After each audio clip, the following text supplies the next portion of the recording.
دو آدمیوں کو حکم ہوگا جہنم میں ڈال، ایک دوڑ لگا دے گا اور ایک تھوڑا سا جا کے پیچھے مڑے گا، پھر اگر جاوے گا پھر اینج ویکھے گا۔ تو اللہ تعالیٰ فرمائیں گے ان دونوں کو بلاؤ، دونوں آ جائیں گے۔ تو اللہ کہیں گے ہمیں تو دوڑ کیوں لائتا نہیں پتا گوا کھلوتے کیوں دوڑے ہیں؟ وہ کہے گا یا اللہ ساری زندگی تیری کوئی نہیں مانی، میں نے سوچا آج ہی مان لوں شاید تو مہربان ہو۔ اچھا دوسرے سے کہے گا تو پیچھے مڑ مڑ کی وے نہ ہو، وہ کہے گا یا اللہ تیرے نیک بندوں سے سنا تھا تو بڑا مہربان غفور و رحیم ہے، تو میں پیچھے مڑ مڑ دیکھتا تھا کہ ابھی مجھے واپس بلائے گا، ابھی مجھے واپس بلائے گا۔ تو اللہ تعالیٰ فرمائے گا تم دونوں نے مجھے خوش کر دیا، جاؤ جنت۔ تو بہانے جنتی جا رہے ہوں گے، ادھر جہنمی کھڑے ہوں گے، تو ایک آدمی کہے گا بھائی صاحب ہاں جی جنتی آپ مجھے پہچانتے ہو؟ کہا وہ ایک دن آپ کو وضو کی ضرورت پڑی تھا، آپ کے پاس پانی نہیں تھا، میں نے آپ کو وضو کرایا تھا، کوئی میری سفارش کرتے ہو؟ وہ کہے گا یا اللہ اس نے مجھے اپنی ایک نیکی یاد دلائی ہے، میرا جی نہیں چاہتا کہ میں چلا جاؤں یہ جہنم میں جائے۔ تو اللہ تعالیٰ فرمائیں گے چل اس کو لے چل۔ اویس کرنی کا نام آپ نے سنا، ٹھیک ہے؟ ان کے بارے میں اللہ کے نبی نے فرمایا حضرت عمر سے، اویس عمر تیرے دور میں ایک شخص آئے گا مدینے سے، اس کا نام ہوگا اویس بن عامر، قبیلہ ہوگا مراد، اور اس کی شاخ ہوگی قرن، جس کو ہم کہتے ہیں اویس کرنی، اس کی شاخ ہوگی قرن، رنگ کا ہوگا کالا، قد ہوگا درمیانہ، اور ایک سفید نشان اس کے جسم پر ہوگا۔ جب وہ آئے تو تم نے اور علی نے دونوں نے اس سے دعا کروانا۔ میرے رب کی قسم علی اور عمر کو اویس کی دعا کی حاجت کوئی نہیں تھی، ایک پیغام امت کو دینا تھا، ایک پیغام دینا تھا، جس لیے یہ اس سے دعا کروانی اس لیے کہ اویس نے ماں کی خدمت کر کے اللہ کو اتنا خوش کر دیا ہے، وہ جب ہاتھ اٹھاتا اللہ اس کے ہاتھ خالی نہیں رکھتا۔ یہ ماں کا مقام ہائی لائٹ کرنے کا۔ 3 سال پہلے میں اویس کرنی کے گاؤں گیا جہاں وہ پیدا ہوئے، ان کے خاندان سے ملا، ان کے لوگوں سے ملا۔ کالے پہاڑ ہیں، اس میں چھوٹی سی بستی ہے جس میں وہ پیدا ہوئے تھے، اب بھی وہاں کرنی لوگ ہیں۔ عمر رضی اللہ عنہ کا دور آیا، ہر سال حج کرتے تھے، اویس اویس اویس نہیں ملا۔ ایک سال سارے حاجی لائن حاضر کر دی، کھڑے ہو جاؤ، بھائی سب بیٹھ جاؤ، یمن والے کھڑے رہو، بہت سارے لوگ کھڑے، سارے بیٹھ جاؤ، مراد والے کھڑے رہو، تھوڑے سے رہ سارے بیٹھ جاؤ، قرن والے کھڑے رہو۔ تو ایک آدمی بچا، صرف ایک۔ تو آپ نے فرمایا تو کرنی ہے کہ جی اویس کو جانتے ہو؟ میرا سگا بھتیجا، بھائی کا بیٹا، لیکن وہ تو تھوڑا سا ہلا ہوا ہے، پاگل سا ہے، آپ کیوں پوچھ رہے ہیں؟ حضرت عمر رونے لگے، کہا وہ نہیں تو پاگل ہے، ادھر ہے، حج پہ آیا کہ جی آیا، کدھر ہے؟ کہا جی وہ چلے گئے، اونٹ چرانے نکل گیا عرفات کی طرف۔ تو آپ نے حضرت علی کو ساتھ لیا اور عرفات کی دوڑ لگا دی۔ وہاں دیکھا تو اویس درخت کے نیچے نماز پڑھ رہے تھے، یہ دونوں جا کے بیٹھ گئے۔ انہوں نے محسوس کیا 2 آدمی ہیں، تو انہوں نے نماز چھوٹی کر کے سلام کیا۔ حضرت عمر نے پوچھا کون ہو میرے دوست؟ کہا جی مزدور ہوں۔ کہا تیرا نام کیا ہے؟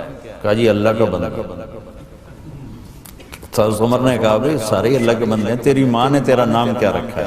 یہ تو ان دونوں کو جانتے ہی نہیں تھے، پہلی دفعہ آئے تھے۔ کہنے لگا آپ کو پوچھنے کی کیا ضرورت پڑ گئی؟ تو حضرت علی نے کہا کہ میرے دوست یہ امیر المومنین ہیں عمر بن خطاب، اور میں ہوں علی بن ابی طالب۔ پھر وہ ایسے ہل گئے، کہنے لگے جی میں تو معافی چاہتا ہوں، میں تو آپ کو پہچانتا ہی نہیں۔ تو آپ نے کہا تو اویس ہے؟ کہا جی میں اویس۔ کہا تو ہاتھ اٹھا ہمارے لیے دعا۔ وہ رونے لگے کہ جی میں آپ کے لیے دعا، میں تو آپ کے قدموں کی خاک بھی نہیں، ہے بھی نہیں۔ ساری دنیا کے اولیاء، ابدال، ولی ایک صحابی کے بعد جس نے نبی کو آنکھوں سے دیکھا اس کو کوئی نہیں پکڑ سکتا، اس کے برابر کو نہیں آ سکتا۔ اور پھر عمر جیسی ہستی اور علی جیسی ہستی، آپ نے حضرت علی کا ہاتھ پکڑا اور یہاں سینے سے لگا کر کہا علی تجھے خوشخبری ہو، جنت میں تیرا گھر میرے گھر کے سامنے ہو۔ اور آپ مسجد میں انٹر ہوئے تو آپ کے ادھر ابو بکر تھے اور ادھر عمر تھے، تو آپ نے یوں دونوں کے ہاتھ پکڑ لیے ایسے، اور سامنے صحابہ تھے، کہا مجھے دیکھ رہے ہو کہ جی دیکھ رہے ہیں؟ آپ نے کہا قیامت کے دن میں اس طرح اٹھوں گا کہ میرے دائیں طرف ابو بکر ہوگا اور بائیں میرے عمر ہوگا، اور ہم ایسے تینوں اکٹھے قیامت کے دن اٹھائے جائیں۔ اور آپ نے کہا حج والے دن 9 تاریخ کو آپ نے کہا اس وقت میرا اللہ تمام صحابہ پہ فخر کر رہا ہے اور عمر پہ خاص طور پہ فخر کر رہا ہے۔ میرے بعد کوئی نبی ہوتا تو عمر ہوتا۔ اتنی بڑی ہستیوں کو کیا ضرورت ہے اویس کی دعا کی؟ ماں کا مقام بتانے کے لیے یہ ساری بات آپ نے فرمائی، دعا کروانی ہے کہ اس نے ماں کی خدمت کر کے وہ کر دیا ہے کہ جب ہاتھ اٹھاتا ہے یہ مقام جہاد سے نہیں ملا، تبلیغ سے نہیں ملا، ذکر سے نہیں ملا، تہجد سے نہیں ملا، تلاوت سے نہیں ملا، حج سے نہیں ملا، عمرے سے نہیں ملا، خرچ سے نہیں ملا، خیرات سے نہیں ملا، سخاوت سے نہیں ملا، جان دینے سے نہیں ملا، یہ ماں کی خدمت سے مقام ملا کہ عمر اور علی جیسوں کو کہا جا رہا ہے دعا کروانا اس سے۔ اور وہ رو رہے ہیں کہ میں توڑا نوکر، میں میری مجال میں توڑے واسطے کہا بھائی اللہ کے نبی نے فرمایا تھا، اللہ کے نبی نے فرمایا تھا کہ دعا کروانی، تو دعا کروائی، ان دونوں نے حضرت اویس سے دعا کروائی۔ حضرت عمر نے فرمایا میرے پاس رہو گے؟ کہ نہیں میں آپ کے پاس نہیں رہوں گا۔ کہاں رہو گے؟ کہا میں کوفے رہوں گا۔ تو آپ نے فرمایا کوفے کے گورنر کو خط لکھ دوں؟ تو کہا جی نہیں میں تو عام لوگوں میں رہوں گا، خط نہیں لکھنا۔ اگلے سال حج پہ لوگ آئے تو اپنے ایک وہاں کے سردار سے پوچھا اب کوئی اویس کی خیر خبر؟ کہا جی بہت برے حال ہے۔ کہا رہے وہ بہت بڑے آدمی ہیں، اللہ کے نبی نے ہم سے کہا تھا کہ ان سے دعا کروانی ہے، جا کے ان سے دعا کروانا۔ یہ حاجی جب واپس پہنچے تو اویس کو ڈھونڈتے ڈھونڈتے دیکھا تو دریائے فرات کے کنارے نفل پڑھ رہے، جا کر بیٹھ گئے۔ اویس بھائی ہمارے لیے دعا کرو۔ لگا تم حج سے آئے ہو، تم کرو کہ میں کروں؟ کہا یا تو کر۔ کہنے لگے کہیں عمر سے تو ملاقات نہیں ہوئی؟ کہیں میرا پتہ تو نہیں چل گیا؟ ہاں جی عمر سے ملاقات ہوئی۔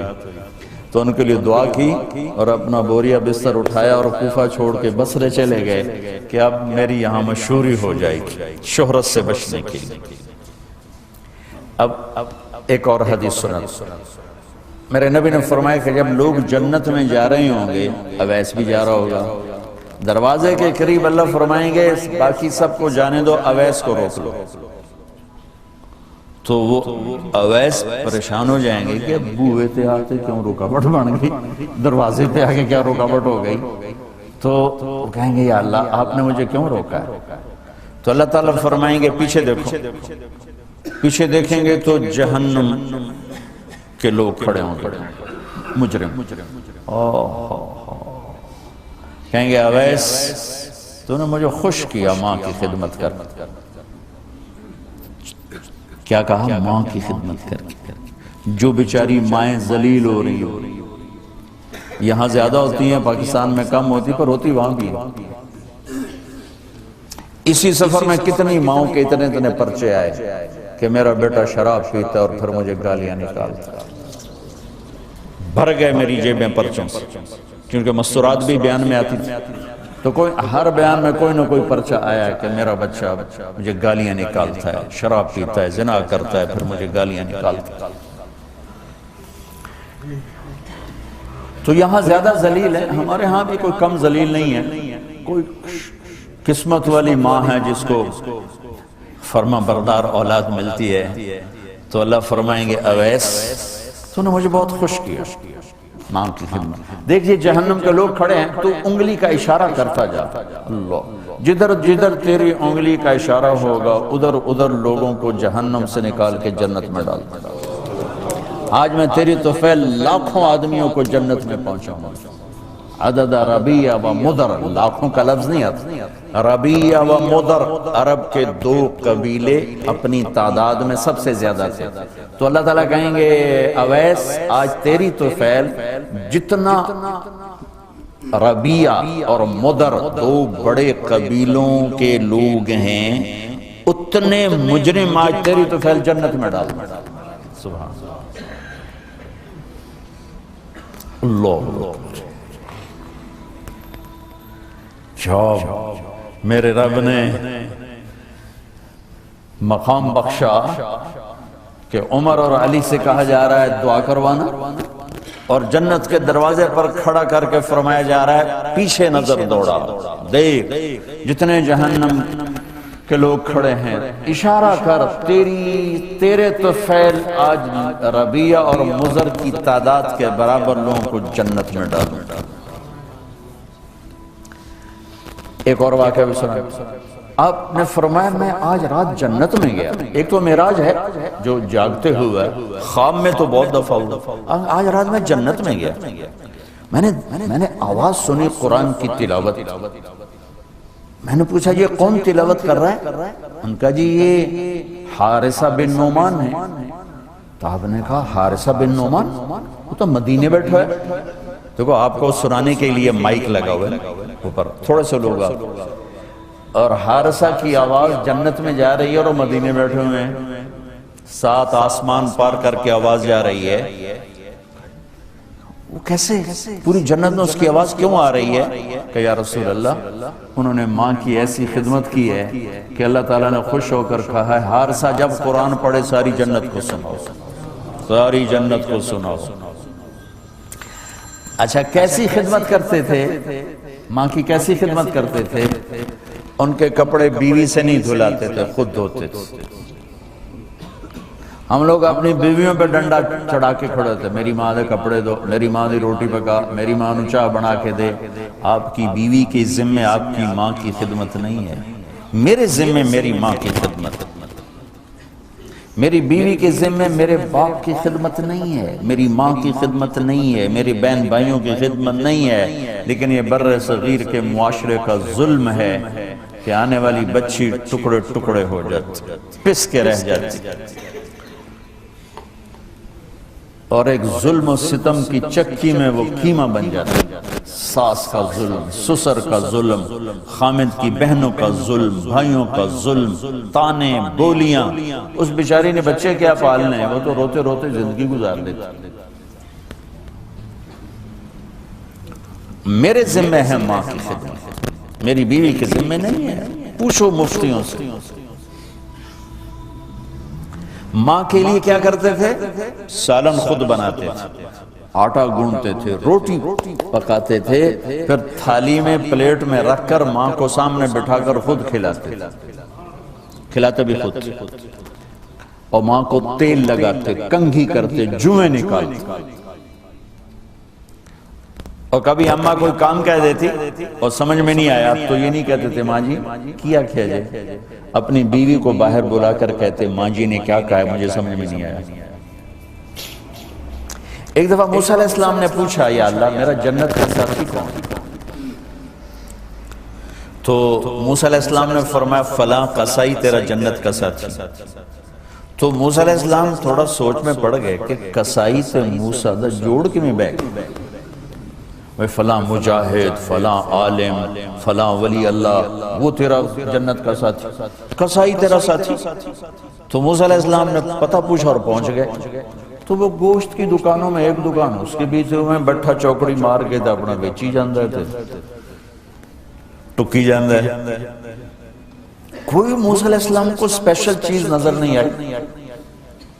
جب شام کو وہ چلنے لگا، جب وہ اس کا گوشت ختم ہو گیا تو اس نے ایک ٹوٹا تھیلے میں ڈالا اور چل پڑا، موسیٰ علیہ السلام بھی ساتھ چل پڑا۔ وہ گھر پہنچا تو موسیٰ علیہ السلام نے کہا میں آ جاؤں، کلی آ جاؤں۔ اس نے وہاں جا کے کیا کیا، بوٹیاں بنا کے ہانڈی چڑھا دی، پھر آٹا نکال کے گوندھا، اس کو نرم ہونے رکھا، سالن تیار کیا، پھر روٹی تیار کیا، ٹرے میں رکھا۔ ایک عورت اس طرح پڑی تھی، اس کو جا کے ہلایا، ماں جی، آنکھ کھولی، ایک ہاتھ سے اٹھایا، سہارا دیا، دوسرے ہاتھ سے نوالے بنا کے کھلاتا رہا۔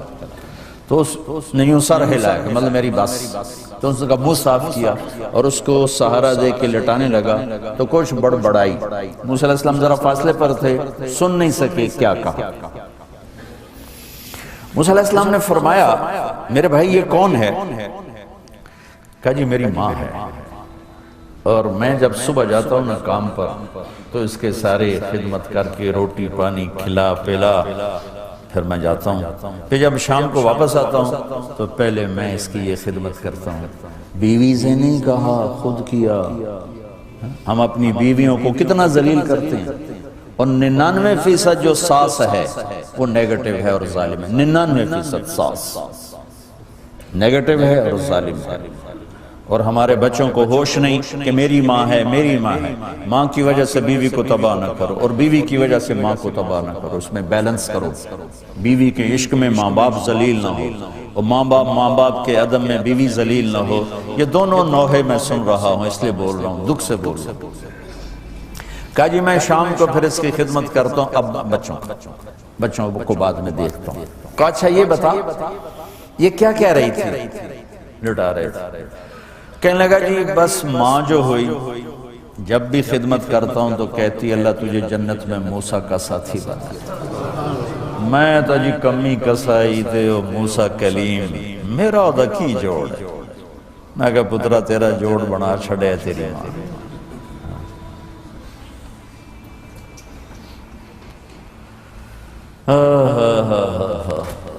تو خیر بہت سی باتیں آپ کو بتا دیں، جی میں آئے تو کر لینا۔ ماں باپ زندہ ہیں، دعا لو، فوت ہو گئے ان کی قبروں پہ جایا کرو، وہاں بیٹھ کے قرآن پڑھا کرو۔ جو بچہ پڑھے گا وہ اتنا طاقتور ہو کے ماں باپ کو لگے گا، اگر وہ فوت ہو چکے ہیں۔ کہ ہمارے ہاں تو قرآن بھی مل جاتا ہے نا جی، مدرسوں میں چلے جاؤ جی قرآن دے بھائی، لو جی 100 قرآن لے جاؤ، لو جی 50 قرآن لے جاؤ۔ اتنی حماقت ہے، مولوی صاحب ذرا چھوڑا نو گل دے جی ماں جی واسطے قرآن پڑھانا، چھوڑا دی ماں تا نہیں مری، میری ماں مری۔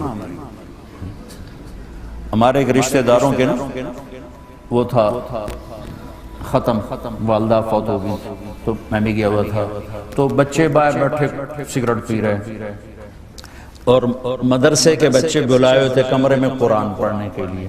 میں کہا چلو میں بھی، میرے نانکیں چوئی، میں کہا چلو میں بھی تھوڑا قرآن پڑھ رہا ہوں۔ میں جا کے قرآن کھول کے پڑھنا شروع کر دیا۔ تھوڑی دیر بعد مجھے محسوس ہوا کہ یہ بچے قرآن نہیں پڑھ رہے۔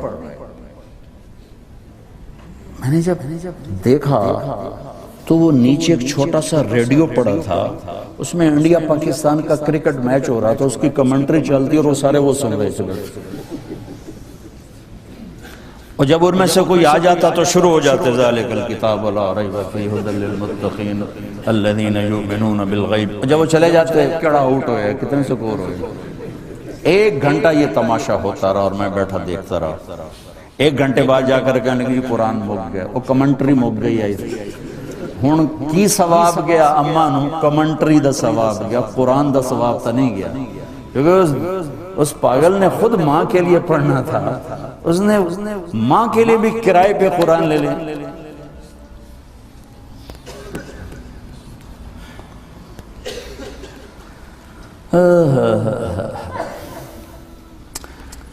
زندہ ہیں دعا لو، مر گئے ان کے لیے ان کی قبر پہ نہیں جا سکتے ہو، یہاں کی زندگی بہت تیز ہے، کبھی تو جایا کرو، کسی ویکنڈ پہ چلے جایا کرو، کسی اتوار پہ چلے جایا کرو، کسی ہفتے کو چلے جایا کرو، مہینے بعد 2 مہینے بعد، سال میں 1 دفعہ سے، کہ یہ ان کا حق ہے، ان کا حق ہے۔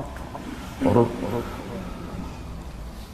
ابن القیم رحمت اللہ علیہ نے ایک واقعہ لکھا ہے کہ عبداللہ بن مطرف رحمت اللہ علیہ نے خواب دیکھا کہ قبریں پھٹیں اور لوگ نکلے، اور کوئی چیز ایسے اٹھا رہے ہیں، ایسے اٹھا رہے ہیں، ایسے اٹھا رہے ہیں۔ ایک آدمی نکلا اور جا کر ایک درخت سے ٹیک لگا کے بیٹھ گیا۔ یہ اس کے پاس جا کر کہتے ہیں بھئی آپ کون لوگ؟ وہ کہتے ہیں ہم ایمان والے ہیں۔ کہ یہ کیا ہو رہا ہے؟ کہ جو رشتہ دار ثواب بھیجتے ہیں یہ وہ اکٹھا کر رہے ہیں۔ کہ تم کیوں نہیں اکٹھا کر رہے ہو؟ کہ میرا بیٹا حافظ قرآن ہے، ایک قرآن روزانہ ختم کر کے مجھے بھیج دیتا ہے، تو میں نے پرچون دی لوڑ نہیں رہ جانے میرا تھوک دکا۔ کہ تیرا بیٹا کیا کرتا ہے؟ کہ اس کی مٹھائی کی دکان ہے بازار۔ آنکھ کھل گئی، صبح ہوئی تو پہنچ گئے، بازار کھلا، دیکھا تو ایک نوجوان بیٹھا ہوا اور مٹھائی بیچ رہا اور ہونٹ ہل رہے ہیں۔ پہلے اس کو نا چیک کرتے رہے، پھر اس کے پاس آئے، بیٹا تیرا نام کیا ہے؟ وہی نام تھا جو خواب میں سنا۔ یہ کیا پڑھ رہے ہو؟ کہ جو قرآن پڑھ رہا ہوں۔ کتنا پڑھتے ہو؟ ایک ختم روزانہ پڑھتا ہوں۔ کیا کرتے ہو؟ کہ والد کو ایصال ثواب کرتا۔ کیا اتنی مشقت کیوں اٹھاتے ہو؟ کہ وہ میرے لیے بہت کچھ چھوڑ گیا، میں چاہتا ہوں میں بھی اس کے لیے کچھ حصہ بنتا رہوں۔ تو یہ والدین کے حقوق میں سے کہ اگر وہ چلے گئے ہیں ان کے لیے ایصال ثواب کرو۔ ہمارے نا ایک فیملی تھی، 22 سال سے ان کے گھر میں مجرا بھی ہوتا تھا، جوا بھی ہوتا تھا۔ تو میں نے سلام دعا پڑھائی اور آہستہ آہستہ اللہ نے فضل فرمایا، سارے توبہ کر گئے۔ تو کہنے کہ ہمیں حج پہ لے چلو، حج پہ لے گیا۔ یہ 92 کی بات۔ تو میں منا میں سویا ہوا تھا، تو میں نے ان کے باپ کو میں نے خواب میں دیکھا، تاکہ میرے بیٹوں کو کہہ دیں کہ تمہاری نیکیاں مجھے پہنچنا شروع ہو۔ یہ میں نے دیکھا کہ میرے بچوں کو بتا دیں کہ تمہاری نیکیاں مجھے پہنچنا شروع ہو۔ تو بھائیو، جناب رسول اللہ صلی اللہ تعالی علیہ وسلم ایک زندگی لے کر آئے۔ اس کا میں نے چند گوشے آپ کو بتائیں۔ آپ ایک مکمل اور کامل اور اکمل اور اعلیٰ اور حسین ترین زندگی لے کر